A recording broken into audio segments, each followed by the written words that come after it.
Hello বন্ধুরা, কি অবস্থা সবার? তো আজকে হচ্ছে আমাদের চন্দ্রনারায়ণপুর মাঠে খেলা হচ্ছে। তো এই খেলাতে আজকে মূলত আমদুরা ভার্সেস আমাদের সুন্দরপুর ইউনিয়ন, মানে যেটা এ টিম বলা হচ্ছে।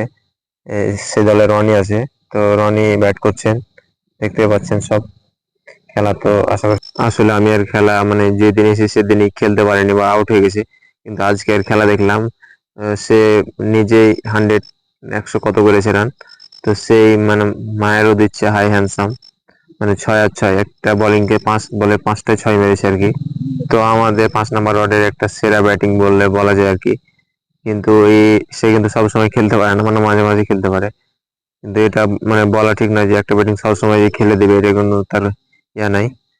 তো সবসময় না খেললেও কিছু কিছু সময় খেলে দেয়, কিন্তু আজকের ম্যাচটা কিন্তু সেই মানে ইজ্জত রেখেছে আর কি।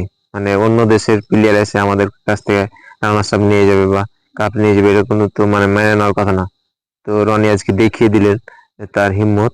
তো আমি আজকে সচক্ষে দেখলাম তার মায়ের, সে মানে 5 বলে 5টায় 6 দিল এবং এবং দুর্দান্ত একটা খেলা দিল। মানে আমি খেলা দেখে তো অবাক। মাশাল্লাহ মাশাল্লাহ, ভালো খেলেছেন।